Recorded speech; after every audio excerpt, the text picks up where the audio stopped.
जायगाव केसरी हे पर्वपाच मैदान पार पडले. या मैदानाच्या द्वितीय क्रमांकाचा मानकरी ठरला म्हणजे आपला सर्वांचा आवडता केसरी बकासूर आणि एकनाथ दादा आणि ताईंचा राजा.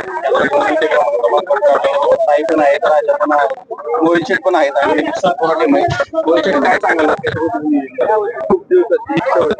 बकासूर पळवायची ते आज पळवून 2 नंबर करून यश भेटलं गाडीला. खूप आनंद वाटला. काही बरेच दिवस तुम्ही म्हणत होता बकासूर सोबत पळणार आणि सर्व फॅनची इच्छा होती. आपल्या तिथे जवळपास मैदान होतं, तिथे पण बकासूर मथुरा फार्महाऊसला येऊन गेलेला. त्याविषयी काय सांगाल? आज समाधान एक चेहऱ्यावरती दिसते की आज जबरदस्त पाहिजे. सांगते काय, मी सकाळी पण सांगितलं माझ्यासाठी हिंद केसरी मैदान असल्यावर सकाळी उठल्यापासून होतं तयारी यायचं ही ती काय तर आम्हाला देवाच्या काळात पळायचंय म्हणून. आणि मोहिलला मामाला मी तेव्हा पण थँक्यू म्हणलं होतं, अजून पण म्हणते की माझ्या फार्मला तुम्ही भेट दिली, देवाचं पाय माझ्या फार्मला लागलं, धन्य झाली की सगळे. मला वाटतं 100% गाड्या मालक जे आहेत सगळ्यांची इच्छा आहे की बकासूरच्या गाड्यात पळायची. आज आम्हाला योग आला, नशीबवान म्हणेन मी. आणि पण जबरदस्त गाडी आज चालवली. पण सेमी तर लय भारी आहे, लय भारी आपण ह्यांनी गाडी. आमच्या सेमीला थोडी म्हणजे मारला राजा सुट्टी मेकरलाच मारायला गेला, थोडं गाडी झुलली, कोणी कोणी आरोप केला, पण सगळ्यांनी ड्रोनचं शूटिंग बघा, सगळं शूटिंग बघा, सांगा आमची गाडी लॉबी आहे का. आणि लॉबी टचला निकाल आहे, गाडी आमची लॉबी पण नाही, पण लॉबी टचला निकाल आहे. सकाळीच त्यांनी पुकारलाय, पब्लिकनं सांगावं. एक प्रकारे कशा पद्धतीने नियोजन झालेलं का अचानक ठरलं बकासूर? नाही, लय दिवसापासून होतं, पण मामा मला म्हणले ते कोरेगाव नंतर पळू, पण 26 तारखेला ह्यांच्यात काहीतरी कार्यक्रम होता म्हणून मामा म्हणलं 26 नंतर जी मैदान करायचं ती मी बाईट मध्ये पण सांगितलेलं, 26 नंतर जी मैदान होईल ती बकासूर राजा पाहणार. बरेच दिवसाची इच्छा आमची पण पूर्ण झाली जेव्हा तुम्ही छकड्यावरती दोघे जण मगाशी उभा होता. मी 10 वेळा म्हणलं असेल मोहिल कुठे आहे, मोहिल कुठे आहे, परत ती क्षण कधी येणार, त्यासाठी हा एक क्षणाचा आनंद घ्यायचा म्हणून मी मोहिला आवाज देत होती. आणि या आनंदाची शेडजी आणि मामा सुद्धा पाहिजे होते आज या शेड. बघू की असं एकदा परत ही गाडी पळत, मामा असतील, गाडी पळेल तेव्हा सगळी येतील, कारण का अचानक मध्ये जरा घरी पण कार्यक्रम असल्यामुळे सर्वांना येताना आले. मोहिलशेठ आता 2-3 मैदान झाली, थोडाफार पराभव झाला, परंतु बकासूरची ही खासियत आहे आतापर्यंतची, पराभव झाला तरी तो पुढच्या मैदानामध्ये 100% काही ना काही करून त्याचे एफर्ट दाखवून तो गुलाल घेतो. बकासूरचा कधी पराभव होत नाही, त्याच्यावरती कायम अन्याय होत गेलाय आणि अन्याय होतो, त्यामुळं कुठेतरी आम्हाला सेमीला घरी जावं लागतं, कारण का बैल कधीच पराभव स्वतः करून घेत नाही. कुठेतरी कदाचित एखादी चूक असते त्याची, पण कायम त्याच्यावरती अन्यायच होतो. म्हणजे कुठेतरी म्हणजे आता मागासपासून बऱ्याच जणांच्या कमेंट येत आहेत की प्रत्येक वेळेस बकासूरच का, प्रत्येक वेळेस वादविवाद होतो तिथं बकासूरच्या वेळेस का होतं किंवा का असा निर्णय नाही. मी मोहिलपेक्षा अगोदर सांगते की यात्रा कमिटीनं खूप छान निर्णय घेतला आणि योग्य ते निकाल दिलाय. सगळ्याला दिसतंय, लाईव्ह कॅमेरा शूटिंग खोटं बोलत नाही. तुम्हाला जर तुमच्याकडे शूटिंग नसतं काय तर झालं असतं, पण शूटिंग खोटं बोलत नाही, त्यामुळे मी जायगाव यात्रा कमिटीचा धन्यवाद मानेन की त्यांनी योग्य ते निकाल दिला. नाही, आमची गाडी जर कधी फॉल असेल किंवा बकासूरने सेमीला मार खाल्ला असेल तर आम्ही मैदानात 1 मिनिट पण थांबत नाही. 2 मिनिटात बैल भरून आम्ही रस्त्याला लागतो, पण आमच्या गाडी जर बकासूरने निकाल घेतला असेल तर आम्ही थांबणार आणि बैल पळवणार. आणि आयोजक कमिटीने आम्हाला भरपूर सहकार्य केलं, त्यांचं मनापासून धन्यवाद.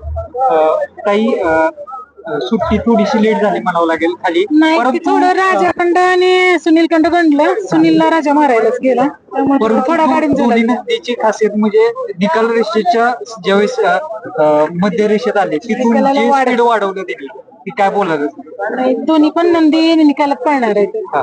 बकासूर सुद्धा लांब पल्ल्याला आणि तोंडावर निकाल घेतो का तर ते घेतोच, दोन्ही पण नंदी निकालाला हवरायचे. कुठेतरी ताई किंवा मोहिलशेठ आहेत, ज्यावेळेस गटाला गाडी पळाली बरेच जणांनी टीका केली की इकडून काय घातलं तुम्ही, तिकडून काय घातलं. बैलगाडी मालकाला त्यांना नियोजन माहित असतं काय हो काय नाही, लोक कमेंट करतात काय नाही. आमचा अगोदरच ठरलं होतं, एक फेरा उलट्या खांद्यावर काढायचं, परत सरळ खांद्यावर 2 फेरं पळायचं. उद्या मला राजाला पण पाहिलं काही प्रॉब्लेम नाही, आमच्या मनात होती राजा बाहेर जातोय की काय बघायचं, तर आम्ही रिस्क घेतली, सक्सेसफुल झालो. आता कळलं राजगड सुद्धा डाव असणारा चांगला आहे.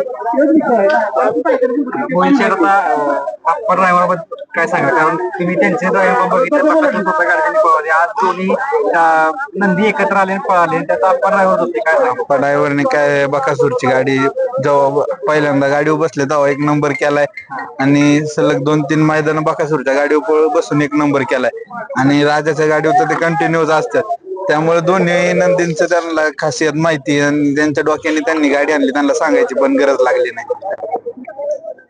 ताई आता तुम्ही सकाळी पण सांगितलं होतं की ज्यावेळी बकासूर पळणार त्यावेळी काल तुमचं नियोजन कसं झालं, कारण तुम्ही सगळ्यांना तुम्ही म्हटलं की आम्ही सगळ्यांना सांगितलं सकाळी उठून की आज पळायचं, आपल्याला काय उत्सुकता होती तुमच्या?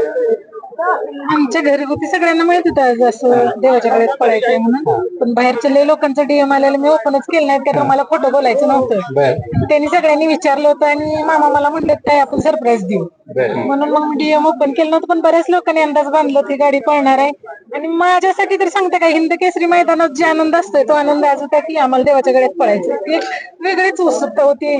सगळं नीटनेटकं झालं पाहिजे, कुठं चुकलं नाही पाहिजे, पण झालं सेमीला थोडं गंडलं पण सक्सेस झालो, यश भेटलं. मोहिल शेठ, एक प्रश्न आहे की बकासूरला तुम्ही रेग्युलर पळवताय की लोकांचे खूप कमेंट्स येत आहेत, खूप लोकांचं म्हणणं आहे बकासूरला सारखं का पळवलं जातंय? बकासूरची जेवढी महाराष्ट्राला काळजी नसेल ना त्याच्यापेक्षा जेव्हा पलीकडे त्याची मला काळजी आहे. त्याला कुठलं दुखणं काय मला सगळं माहिती असतं आणि त्याला कधी पळवायचा, कुठं झोपायचा, काय करायचं हे सगळं मला अनुभव आहे. त्यामुळं त्यांना फक्त कमेंट करायला काय जात नाही, ते नुसतं कमेंट करत जातात तुम्ही रोज पळवतात असं तसं, पण ते आमचं आम्हाला माहिती असतं की त्याला रोज पळवलं नाही तर काय प्रॉब्लेम होतात काय नाही. बैल 3-4 दिवसाच्या पुढे बसून ठेवला तर बैल 3 पायावर चालतो, 1 पाय प्रॉब्लेम आहे त्याला, जर रोज नाही पळवलं तर बैल पायाने लंगतो, त्यामुळे बैलाला रोज पळवायलाच लागतो.